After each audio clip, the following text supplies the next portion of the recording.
Good afternoon, everyone. My name is Fabienne Boutus, and I am class of 2013 from Tufts, also a lawyer, and currently I work in data privacy, but it is my pleasure to be doing this evening and introducing John Plaut. So I'll just start with the introduction and we can get started. For those of you who don't know, it seems like John already has so many friends here, but for those of you who don't know, John is Tufts class of 92. He's a licensed attorney in Massachusetts and New York. He's a partner at Cohen, Rasnick, and Plaut, and he focuses on a wide array of practices, including commercial litigation, personal injury, attorney malpractice suits. John has conducted over 100 jury trials and has appeared before a host of tribunals, including the Supreme Judicial Court, the Massachusetts Appeals Court, the U.S. Court of Appeals, FINRA, the New York Supreme Court, and just to name a few. He is a member of several bar associations. He lectures on business litigation at the Massachusetts Bar of Association, and he has taught law at both Tufts and Boston College. He also speaks fluent Japanese. And when he is not practicing law, you can find John at a Boston pub playing with his band, the James Great Danes. And this is my personal addendum as someone who met John recently and has gotten to know him. By far, I think he has one of the most distinct, fascinating, and riveting careers. And I hope tonight that you just don't enjoy his crazy stories. You do get to take away some of his tenets and apply them to your personal careers, legal or otherwise. Finally, I want to let everyone know that this event is hosted by the Tufts Lawyers Association, which is how I met John. It was over Zoom not too long ago. And we are just a group of Tufts graduates who have gone on to law school or are in law school, and we're creating a network to continue to get more Tufts students into law school and just hang out. So yes, John, you can take it away. Fabienne, you were awesome. It was great to meet you through this Tufts Lawyers Association. I think that's terrific. I'm delighted that everyone's here. I've got a host of awesome and wild stories to tell you. All are from my book, I'll Take the Case. You know, years ago, I always thought it would be great to write a book, but I really didn't know what I wanted to say. And then after about 1,500 lawsuits, I said, you know what, there's got to be 15 or 20 in here that are really worth retelling. And so I did that, and I spent, COVID period writing this book, and now it's on Amazon, and it's really been a lot of fun. Rather than listen to me sort of drone on for an hour, if you have questions, just send them in the chat, send them over to Fabienne. I may even be able to see them in my chat screen here, and just ask me questions and let's have a dialogue back and forth. This shouldn't be a one-way sort of soliloquy. Ask away. So after I left Tufts, I taught Japanese for a while, and then I went to Boston College Law School and then was a criminal prosecutor. And then I went back to Japan, did some legal work there, and then I started my own law firm here in Boston. And that was a number of years ago. So I'll just start with a couple of paragraphs from, it's actually chapter 8 of the book, a story called New Vocabulary. It talks about what I would do when I was a younger lawyer just to get cases and to pay the rent, and some of the weird bargains that I made with potential clients. When I started my law practice, I was willing to handle any small case that came through the door just to get experience and pay the rent. A woman once asked me to sue her dog trainer because her chihuahua wouldn't lie down or roll over. A prostitute once took a bad check from a John, and I sued him for services rendered. I once sued a pet store when my client's fish died, and we settled the case for a few new fish. Sometimes I would barter for legal services when a client just couldn't pay. I once defended a man who was caught trying to sneak 5 tons of sweet, spiny lobsters into Taiwan, and he paid me in seafood. Can you all hear me, or am I just talking to myself? I represented a woman who invested in a peanut growing business. She was paid her dividends in jars of peanut butter, with which she lined my walls of my house like a doomsday fallout bunker in lieu of a legal fee. I once represented a tailor who was being sued for mislabeling his thread counts, and he paid me with a new suit, which promptly fell apart. Over the years, I've been paid in baseball cards, liquor, guitars, a cowhide chair, hockey and basketball jerseys, homemade brownies, and a thin strip of unbuildable land. I once represented a Chinese restaurant and they named a dish after me, the John Plaut, and I never asked them what was in it. I cracked myself up. I don't know what to tell you. Several years ago, I had a client who was a film producer in New York. He needed some light legal work done, and I told him that I would do it if he would let me audition for his next movie. I did the work, and then I waited. One cool April day, I received a call from a casting director who sent me an inch-thick movie script and invited me down for a live audition in New York City. It was a horror slasher pick, and my client wanted me to try out for the role of the psycho killer. I memorized my lines while taking the Amtrak train down from Boston to Penn Station. The audition was in a high-ceilinged warehouse on 6th Avenue. I entered a dimly lit waiting room filled with actors all trying out for the same part. We nodded to each other but did not say much. I was clearly the least intimidating psycho killer sitting on the bench. One by one, our names were called. When it was my turn, I entered a bright room and met the film director, the casting agent, and the slasher victim who would read lines with me. When the director yelled action, I read my menacing lines and demonstrated my slashing techniques for about 7 seconds until the producer yelled out, "Thank you." Never heard from him again. That's the end of that portion of the introduction. Okay, was that hilarious? Is this resonating with anyone? Yeah, very cool, John. Okay, good. I see a lot of head shaking. Want to make sure that everyone is sort of hearing and the levels are well. Let me jump into another chapter. This book talks about a lot of the different interesting cases I've had, and they range from attorney malpractice cases to criminal cases to music law cases. I am going to read a page-and-a-half story about a time that I was contacted by a Haitian heavyweight boxer who had as his promoter Don King, the legendary boxing promoter. And he felt like Don King was not giving him boxing matches. And as we all know, boxers live to box, and if they don't box, they can't rise in the ranks. So this heavyweight was talking to his sparring partner, and he was complaining that he wasn't getting enough fights. So the sparring partner said, "Look, I'm going to call this guy I know, Plaut, and let's see if he can do something." So that's the intro. So I picked up the phone one day, and here's the story. "We got your phone number from a mutual friend," said Bermain Stavern. Bermain Stavern was the boxer.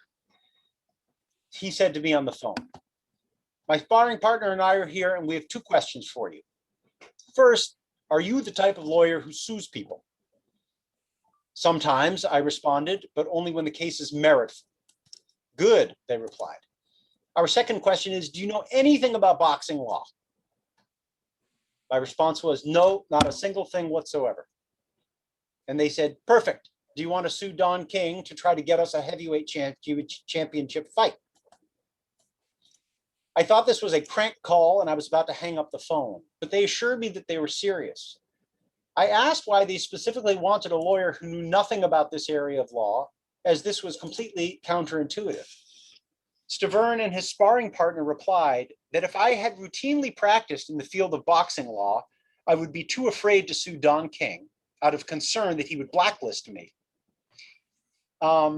In fact, I did not even know that boxing law was an actual area of litigation practice.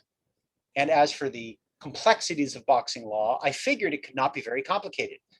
Gloves, punching, blood, what else is there to know? It seemed a lot easier than fighting inside the ring. I felt that the situation presented a true injustice, and I wanted to help Bermain Stavern. I hate it when one person stands in the way of the other. Boxing should be 100% merit-based. Stavern should have his one shot at the championship heavyweight title, no matter who his promoter was. A title bout should be fought by the strongest, and only one should be left standing and declared the champion. Otherwise, the champ is not really the best, but is instead merely better than the stream of palookas propped up for him to knock down. This is the nightmare for challengers like Bermain Stavern, who are set to sit on the sidelines and watch their title shots slip away. I then talk about how I sued Don King, and the case made it to federal court in New York. At last, we had our day in court, and the judge made clear that he disapproved of Don King's conduct. Stavern would finally get to box for the heavyweight gold belt. Stavern hit the training bags hard, and on May 10th, 2014, at the Galen Center in Los Angeles, Stavern faced the Mexican-American Chris Arreola for the WBC heavyweight title. After 6 rounds of slugging, Stavern knocked out Chris Arreola and became the World Heavyweight Council champion. He became the first heavyweight from Haiti to win a heavyweight crown. Stavern was ecstatic, and the entire country of Haiti rejoiced at this triumph of their native son. It was a victory not only for Stavern and Haiti, but also for the sanctity and integrity of the sport of boxing. Our lawsuit put a stitch in the fabric of American boxing law. I had zero role in the training, punching, or weaving, but I had pushed open a door on Stavern's path to the championship. Any boxer in their future can look at our case and use it as a template to vindicate their own rights. I then talk about how Stavern held his crown and then lost it to Deontay the Bronze Bomber Wilder, who was a fearsome boxer. I write here that Stavern invited me to come to Las Vegas and walk behind him in his entourage at the press conference. I had a friendly conversation with Don King, his promoter, at the press conference, but never revealed that I was the lawyer who sued him in the first place to ensure that Stavern would fight to become the champion.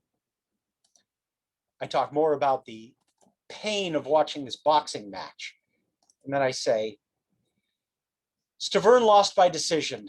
Wilder's 6'7" frame and his 83-inch reach were just too much for Stavern. Stavern failed and was dethroned.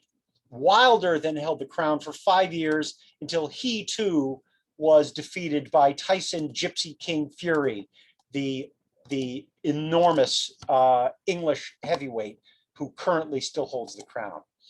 Stavern emerged from the hospital after the fight with Wilder and fought a few more undercard bouts before hanging up the gloves for good. Stavern's reign as WBC heavyweight champion proved to be brief. He never wanted to sue anyone or get entangled with any lawyers or judges. He just wanted to be a contender.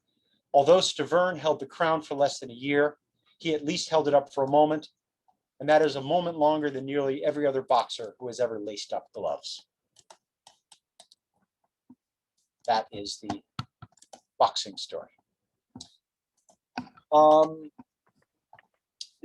do you think, Sabian? I think this is interesting.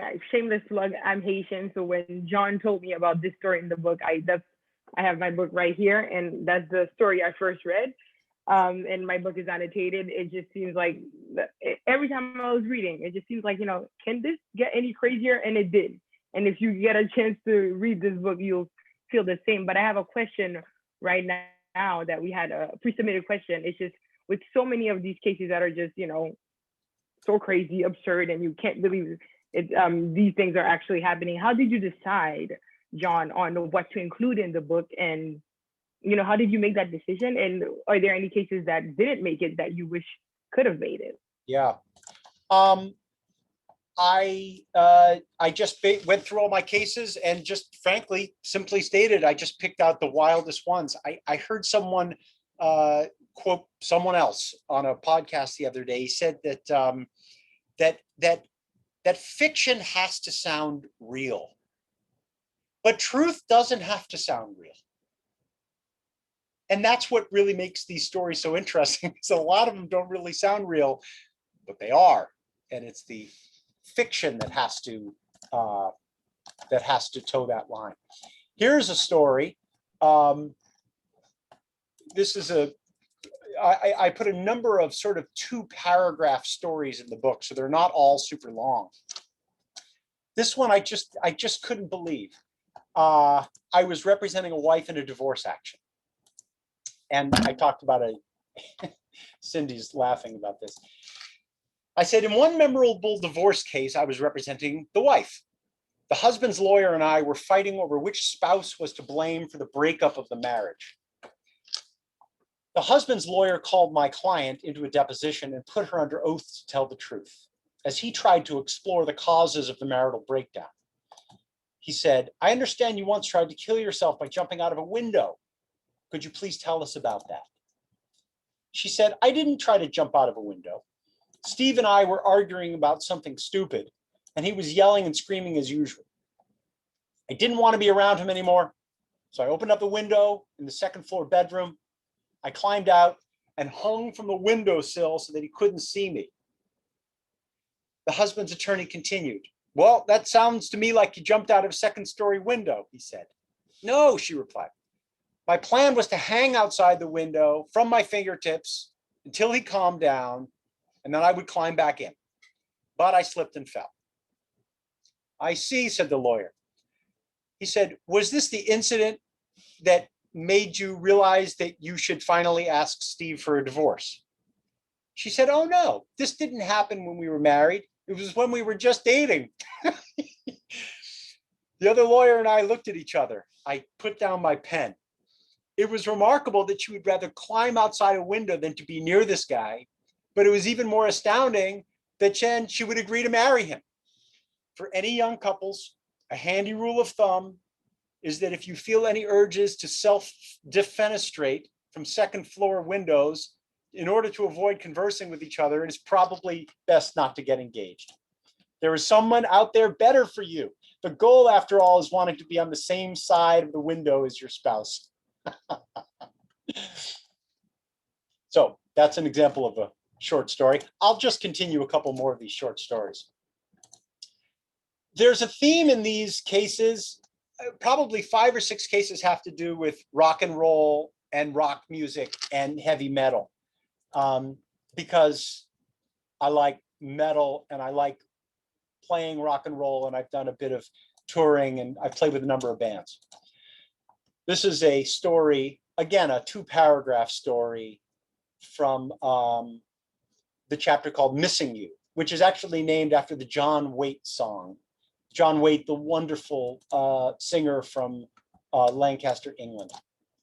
This doesn't have to do with John Waite, but here's the story. There once was a newly formed rock band in Boston, whose distinguishing feature was this. All members of the band met as inmates in federal prison. The drummer was a bank robber who had a wispy blonde beard and always wore a black cowboy hat. The guitarist was convicted of gun running out of Michigan. The lead singer ran a wire fraud ring and had orange flame tattoos shooting upwards around the entire circumference of his neck. They were in need of a bass guitarist. The drummer had seen me play at an outdoor festival in Boston. He came up to me afterward and invited me to join their band. I met the trio and I told them that I was a straight-laced lawyer, but they invited me to join anyway. They assured me that they were no longer involved in crime and only had dreams of rock and roll glory. On that basis, I agreed to join. I put neon strings on my Fender bass and painted my fingernails black before going on stage. In addition to playing bass, I negotiated all of the band's legal contracts, and from time to time, I provided some legal help to the band members in dealing with their parole officers. Things were looking promising. Unfortunately, our rise in the rock pantheon ended abruptly when our drummer was caught robbing a federally insured bank in Connecticut and was sent back to jail for 20 years as a habitual criminal offender. I told the rest of the guys that without the drummer, I was done too, but that when he gets released, they should give me a call and maybe we could reunite. I will update the story in about 17 years or maybe less with good behavior.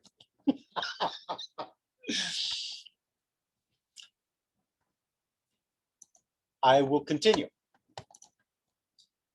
I once defended a jockey who was charged with the unusual infraction of failing to track. The Horse Racing Commission accused him of intentionally throwing the race in exchange for a secret payout from a co-conspirator who had placed a big bet on another horse. The commission wanted to ban the jockey for life. The key evidence in the case was a high-definition, slow-motion video showing the jockey racing down the backstretch in first place, but then not whipping his own horse hard enough, which caused the horse to slow down and finish in second place. The commission argued to the court that the video angle showed that the jockey's whip sometimes was not even touching the horse. I argued in the jockey's defense that in the heat of the race, not every whip is going to find its mark, and only afterwards can we criticize the jockey's bad form, which enabled the horse to slow down. I argued it is all too easy to be a Monday morning horsewhipper. The court agreed that it is difficult to prove a jockey's intent only by reviewing his whipping form during heated competition. We agreed to settle the case just before the verdict, perhaps because both sides wanted to risk an adverse verdict, which often happens. People settle cases all the time. In one of the most unusual settlement agreements I ever brokered, the commission agreed to drop the case if the jockey agreed to whip the horse harder next time. I felt good for the jockey, but bad for the horse.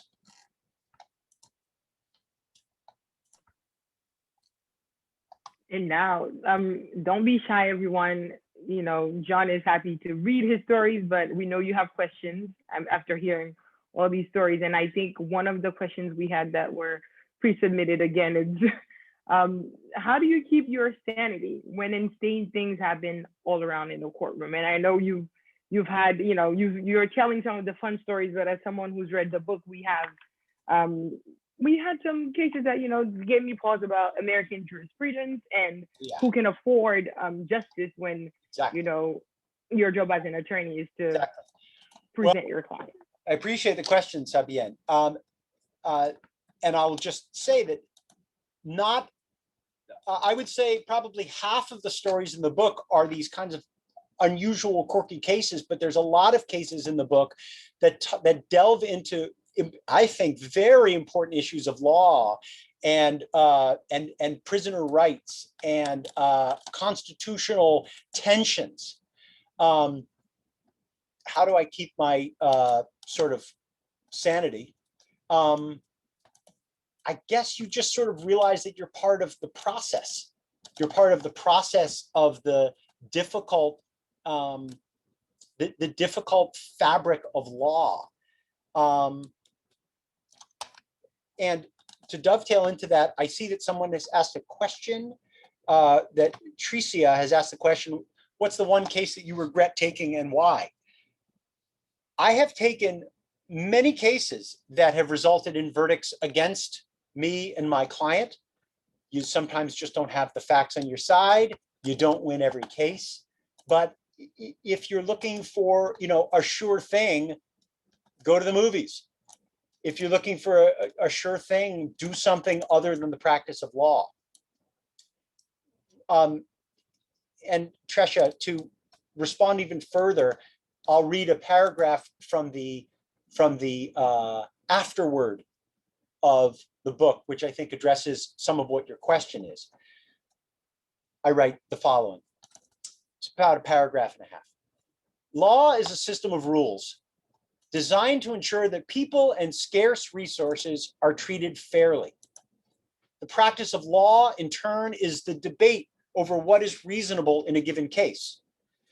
If what your client did sounds reasonable, it was probably legal. If what she did sounds unreasonable, it was probably illegal. It's not much more complicated than that. Without law, we would revert to the natural order where might makes right. Theodore Parker, a Unitarian minister from Lexington, Massachusetts, said way back in about 1850, "I do not pretend to understand the moral universe. The arc is a long one. My eye reaches but little ways. I cannot calculate the curve and complete the figure by the experience of sight. I can divine it by conscience. And from what I see, I am sure it bends toward justice." Over 150 years later, Attorney General Eric Holder said, "It only bends toward justice because the people pull it toward justice. It doesn't happen on its own." Each of the people in this book helped to bend the moral universe toward justice solely by their virtue of their participation, however unwilling it may have been, in the legal system. They helped teach the system as the system itself judged them. They became stitches, layers, and patches in the legal fabric. And that happens so frequently, very, very routinely in criminal law. And I hope that in the next story or two, I tell you, we can touch on some of those criminal law issues. So Tricia, that's what I have for you. Sabien, what else? Any other questions that are on the forefront right now?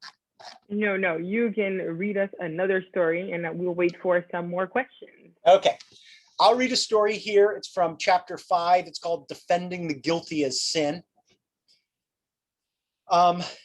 People often ask how an ethical lawyer can defend someone that they know did it. How can you say that you're ethical if you're defending some dude who you believe the evidence is crystal clear that they did the crime? How is that possible? And the class I taught at Tufts University basically took that one question: how can an ethical lawyer defend the guilty of sin? And I made an entire course out of that question. This story, which is about a page and a half on my screen, tells and helps to answer that question in the context of one of my favorite topics, which is heavy metal rock and roll. Okay, the lead up to the story is as follows. I was a mediocre heavy metal bass player, and I answered an ad on Craigslist to join a touring metal band. This is while I was a lawyer. I joined the band. Here's the story. We were invited out on tour by a band called the Hollywood AllStars, which was a super group of rockers who had played for many famous bands of the 1970s and 80s. Vinny Appice had been the drummer for Black Sabbath and Ozzy Osbourne. Percussionist Alan Krieger had performed for years with Ike and Tina Turner. Chaz West, the singer, was with Foreigner. Carlos Cavazo played with Quiet Riot and would later join the group Rat. Bass player Jimmy Bain, who now died, unfortunately, was a member of metal groups Rainbow and Ronnie James Dio and played with Thin Lizzy. Indeed, they were a walking and still rocking retrospective cross-section of 70s and 80s hair metal bands. The tour was around New York, New Jersey, Massachusetts, and Maine. Every night after we played our set, the AllStars would take the stage and would play metal at blistering volume. During the days on road, traveling between cities, I would sit in the back of the van working on my laptop and talking to clients and lawyers on the phone. While we were out on tour, our lead singer, his name was Dan, his dog, Hank, who was fending for himself back at home in Woburn, Massachusetts, unfortunately darted out into the road in front of a car. The driver swerved, but could not avoid hitting Hank, and he was killed instantly. The driver felt terrible. She checked the address on Hank's collar, picked him up, and carried the limp animal to Dan's door. She rang the bell, but of course, Dan did not answer because he was out on tour with us. The woman called the police. They too knocked on the door, but still no one answered. The police feared that Dan was inside, but was in need of medical attention. So they broke open the door and entered the house without a warrant to search for him. They did not find Dan, but instead they found huge marijuana plants, electric sun lamps, scales, and baggies. The police quickly determined that the homeowner was running an illegal drug operation. So they closed up the house, they put the dog in refrigerated storage, and they went to court to seek a search warrant for the premises. The court issued the warrant and the police returned to Dan's house with a forensic team and gathered up all the evidence. They left the house with all the drugs, scales, notebooks, paraphernalia, sun lamps, and with no sign of Dan, they took out an arrest warrant against him for drug manufacturing. We were still out on the road. We had no idea what was happening. We continued to travel and perform. After our last show, we drove home totally exhausted. As for my mediocre bass playing, Dan had planned to wait until we arrived back in Woburn to tell me that he was grateful that I had filled in as mediocre bass player, but now he was going to go find himself a real bass player.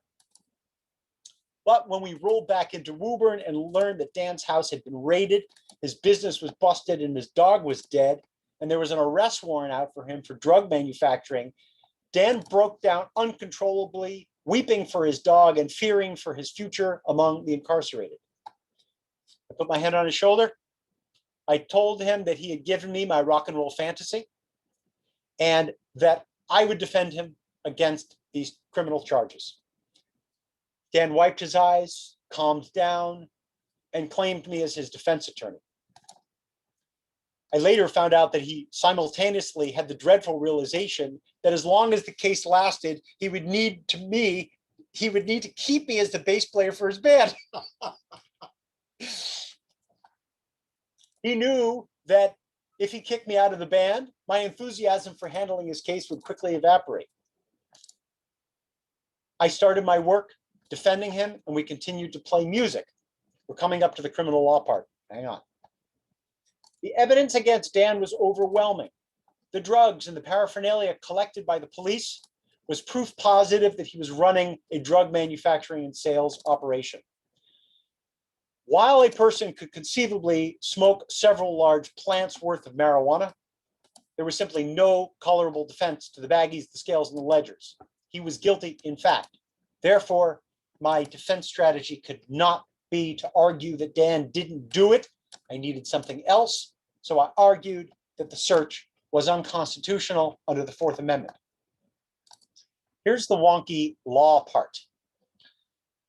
One of the questions universally asked of criminal defense attorneys is, how can they defend someone who they know did the crime? In other words, how does an ethical attorney represent someone they actually believed did it? Different attorneys give different answers, and maybe different attorneys on this call would give different answers. Some believe that the root causes of crime are socioeconomic factors beyond the individual's control, and that the criminal justice system is the wrong way to deal with societal ills. My answer is simple. I want to defend the Bill of Rights. The Constitution established the federal government, and then the federal government amended the Constitution by adding the Bill of Rights, ironically, to protect people from that government's own power. The 10 amendments which comprise the Bill of Rights are a barricade against the encroaching power of the government. That's the Bill of Rights. People who do not practice criminal law often believe that the first question asked by courts is, did the guy do it? But that's not true. The first question that courts ask is, how did the police obtain the evidence that the guy did it? If the police obtained the evidence constitutionally, it is presented to the jury, who then weighs the evidence and determines the defendant's guilt or lack of guilt. But if the evidence, no matter how strong, was obtained by the police in violation of the defendant's constitutional rights, such as by an illegal search and seizure or a faulty warrant or a coerced confession, it is excluded from the trial and is not presented to the jury. This is the so-called exclusionary rule. Being a prosecutor is ethically easy. Simply prosecute the bad guy. And if at some point you believe that he is innocent or deserving of leniency, you can stop the prosecution or seek a lesser sentence. Being a criminal defense attorney seems more morally difficult because no one wants to keep a bad guy out of jail. But the larger risk to society is from a government that permits and allows the police to engage in unlawful conduct. We should all be terrified when the police and the government start to violate the law, because then nothing but insurrection can protect us. No criminal has the power or right to wage war or tax or regulate commerce or enact legislation or to control the mails or to oversee the banks. Those are governmental functions, unless, of course, the president is a criminal. When a criminal defense attorney defends their accused client, they are therefore also defending the Bill of Rights. Criminal defense attorneys defend the Bill of Rights at the same time that they defend their loathed clients by routinely arguing to the judge, as I was doing, that the evidence was obtained unconstitutionally and should thus be excluded. Criminal defense attorneys ensure that their clients receive their speedy trial rights. Thus, the criminal who has violated the law of society is ironically the tool through which the Bill of Rights, protecting that society, is constantly strengthened. I then go on in the story to talk about how I eventually kept Dan out of jail. And then basically that 9 months that I was defending him was 9 months of us playing and recording and doing more gigging together. And by the end of that 9 months, I had become good enough to be the actual bass player in his band. So it was like a 9-month retryout. Yeah, okay. So you see, Here I am. being an attorney got you to spot on the band. That's what it is. Attorney got me to stay in the band. There's all kinds of rock and roll stories in this book if you are into rock and roll. Let's see. Danny has sent a message saying, do I think that the door to the courtroom is too easy to open? US is known as a litigious society. Anyone can sue for any reason. Is the door to the courthouse too easy to open? That's a great question. It really is, because we all know of stories of frivolous lawsuits. And it pains me, day in and day out, it pains me when I see meritless claims brought by plaintiffs and their lawyers. I guess what I would say, I'll say a couple things. It's so easy to sit on the sidelines and say what you would do if you were in a given situation, like to yell at the TV and say what you would do if you were quarterback. I have so many times looked at judges and said to myself, if I were in that judge's robe, I would be sanctioning this lawyer for bringing this meritless case. I would be sanctioning that lawyer for bringing this meritless case. And I would put teeth and consequences for the bringing of meritless cases. It's not frequent that judges do that. I think I would do it more, but maybe if I were wearing a black robe, I would not. Another answer to the question is, in the United States, there is a public policy which says we are okay with lawyers who represent plaintiffs bringing lawsuits on contingent legal fees. Legal fees where the lawyer gets no money up front, but only gets paid if she wins the case. And she takes, let's say, 1/3 or 40% or 25%. So the lawyer is saying to the plaintiff, I'll bring this case for you for free. You do not have to pay if you lose. But if you win $10 or $1 million or $53,000, I will take X percentage. There are many people that think that this has resulted in the proliferation of meritless lawsuits. There are others who say, largely as I do, that that is an access to justice rule. Why should only the rich be able to bring lawsuits. Why should a person need to have the money up front to pay a lawyer X dollars per hour in order to bring a lawsuit? That denies those people the right to be in front of the court, which is a terrible thing. So yeah, so again, to answer the question, that is part of the challenge. Renee, thank you for your comment that's a great story. I appreciate that. Any other questions right now? Because yes. I just keep on reading. I could just keep yeah, on. well, we did have, I'm getting from the list of the pre-submitted questions is how did you handle personal liability since your stories are true? And how did you get permission, to tell these stories? Don't tell any of the people in this book that I put them in the book. No, I'm just kidding. Just kidding. Oh, we know.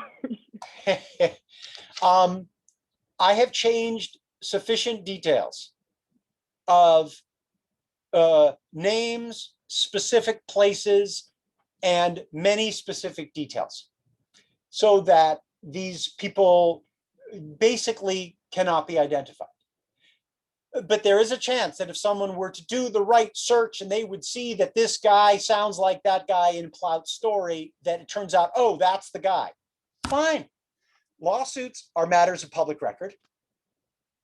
And every public lawsuit here is a matter of public record. I am also talking about my own impressions of these cases and my own experiences in these cases. And what lawyers can't do is reveal client confidences. I have not revealed any confidences that someone has confided in me. I have only talked about my observations. I've talked about what the judges have said. I've talked about my views as to the law. So I'm not worried about that. Further, a number of these stories are about public figures, such as the one about Bermain Stavern. Wonderful man. He's a great guy. The man is a world heavyweight champion boxer. He's a public figure. I have the right to tell stories about him that are true and that don't reveal client confidences. So I think that's a great question, and that's my answer to that. Yeah. Yeah, so no worries, John will not be getting sued for this wonderful work of art. Knock on wood. Don't say I won't be sued. Someone asked the question, were there any stories since I published the book that have come up? Wild law stories happen all the time. I met with a person, I will change details sufficiently. I met with a person just this week who a woman accused her of, maybe it still sounds boring as I say it, but maybe not. This woman came to me, said that another woman accused her of beating her up. And that alleged victim had gone to the police with like blood on her face.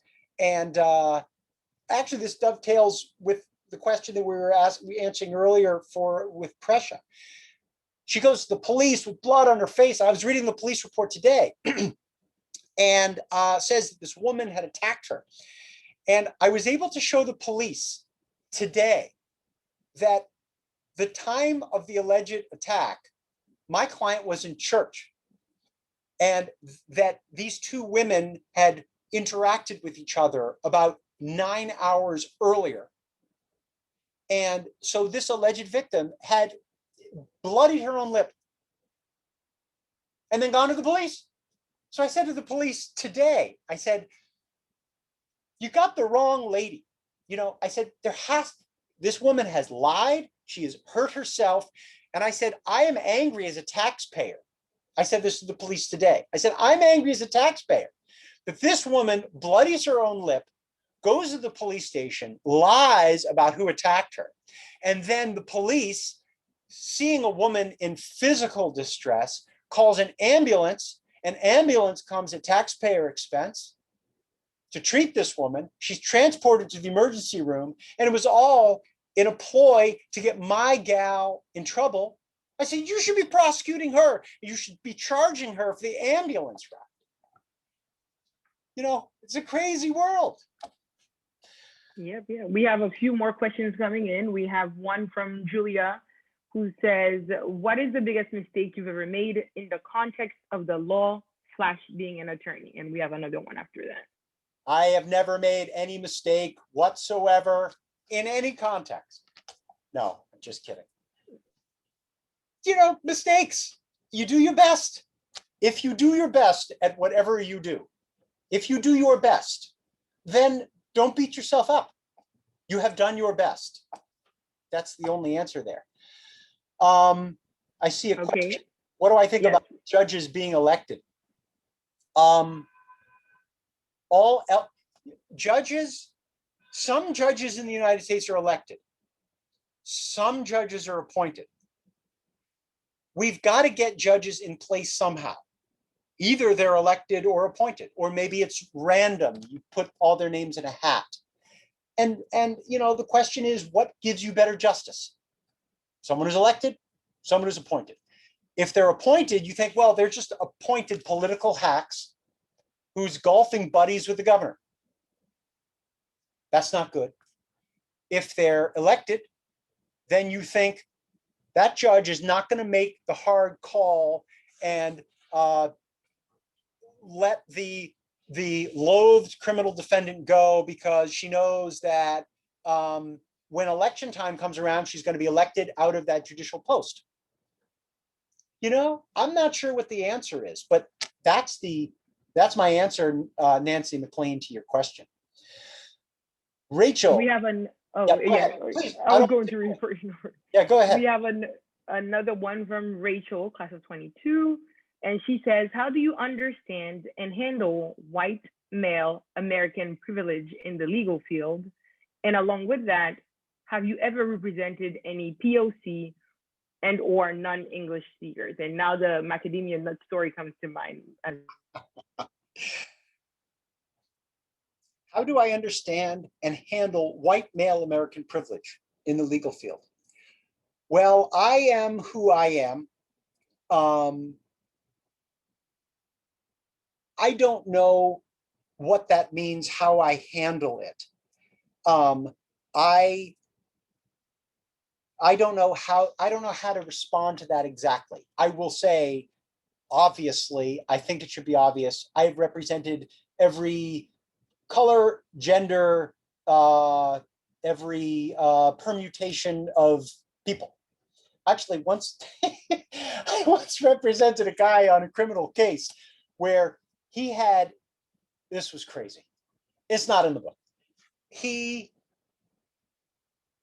was renting space for his candy store, and he put a big blue M&M plastic statue right in the common area.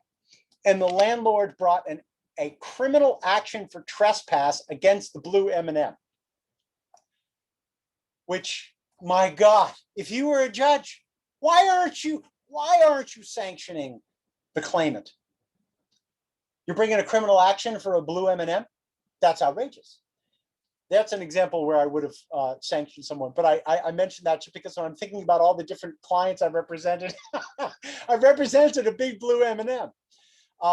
So Rachel, I don't quite know how to answer your question, but I will say I have represented many, many, many people of many different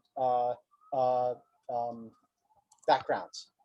And I try to do my very best. Do I ever represent any non-English speakers? I've represented probably, hundreds of non-English speakers.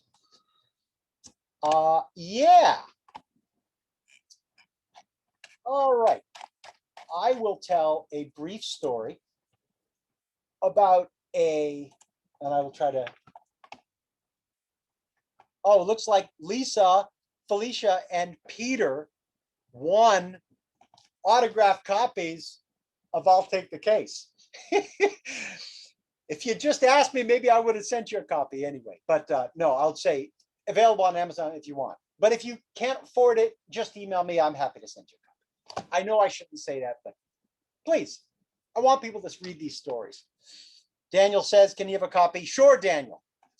Okay, let me read this brief story. Well, it's a longer story, and I shall synopsis it a bit. This is a story about a alleged sexual assault that happened down on Cape Cod, where a young woman and two young men were on the beach. She accused them of sexual assault. They denied the allegations. I was not the lawyer at the time of the trial, I will just say that. After the trial, at closing argument, the defense lawyers asked the jury to find that Kelly, again, a pseudonym, that's the young lady, was an unreliable witness.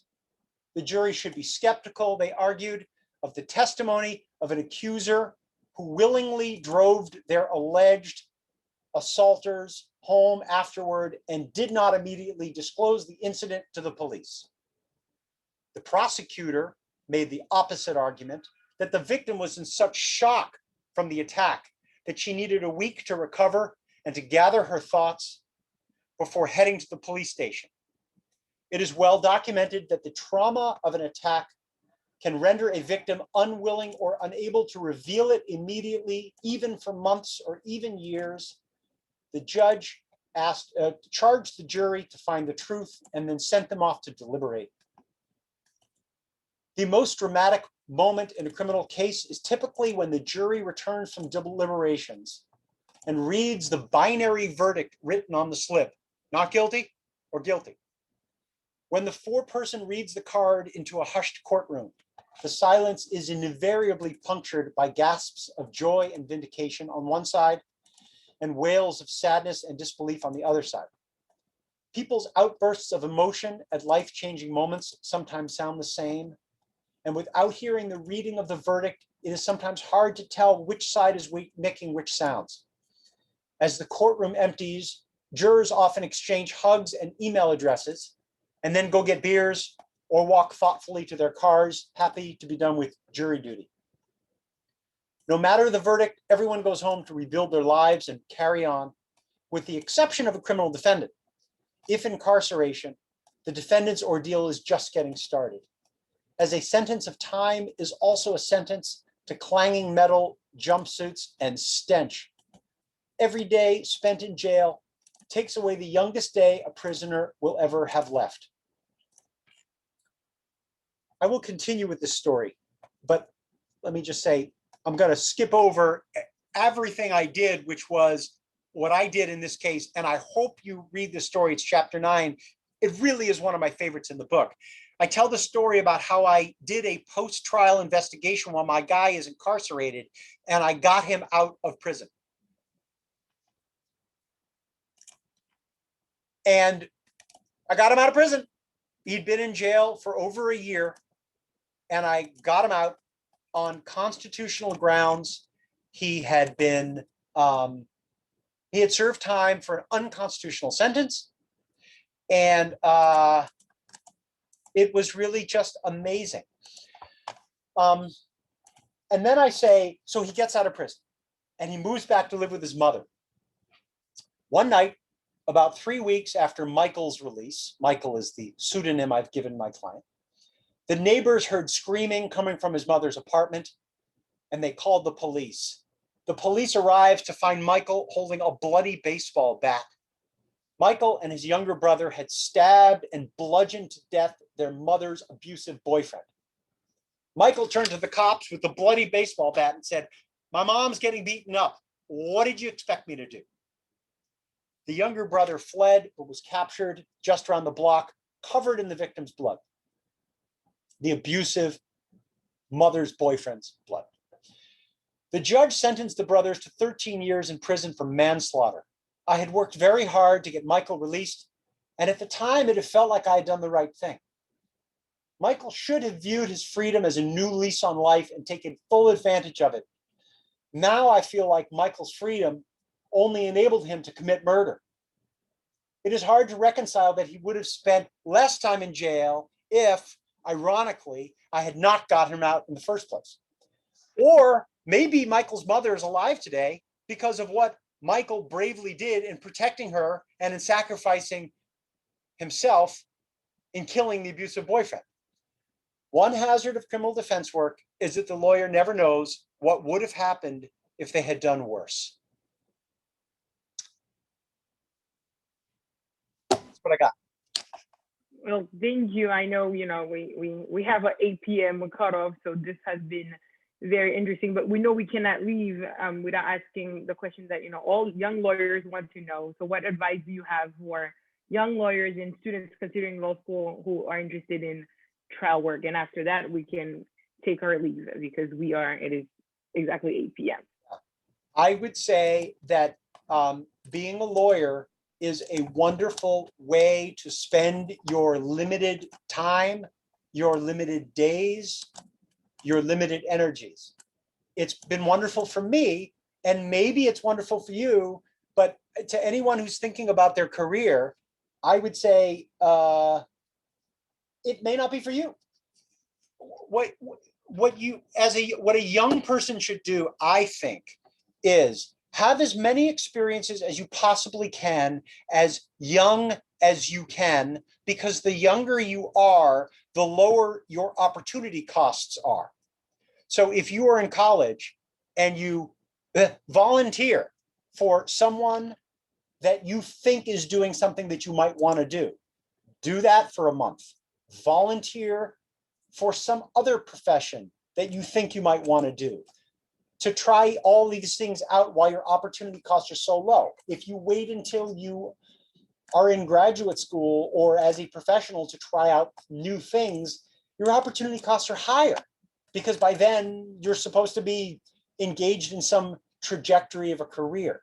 Try as many things as you possibly can, as young as you possibly can. All right. So well, thank you. When I was in college, Mark Devoto, who was the orchestra teacher in college, he said one thing.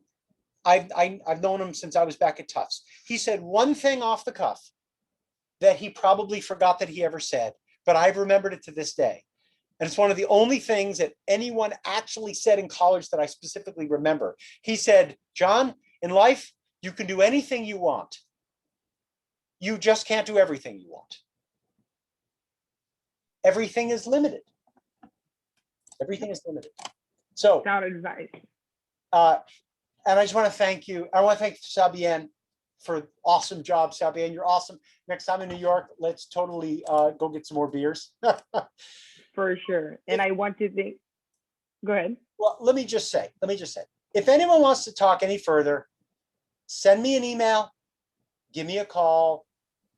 I love talking. I love listening. I'm happy to talk to anyone. Sabian can give you my number or my email. I'd be delighted to speak with you further. And thank you for everything. For sure. And I'd like to thank the Tufts Lawyers Association for hosting this. And I'd like to thank Tom, our president, who, he's quiet today, but he's, definitely working hard to make this group very welcoming for Tufts lawyers. And I'd like to thank Amy, who is our tech person, and making sure that everything goes well, that you can hear us and we have no technical difficulties. Thank you, everyone, and enjoy the rest of your evening. And this was, the highlight of my day, I'll say. Thank you. Thank you. Bye-bye.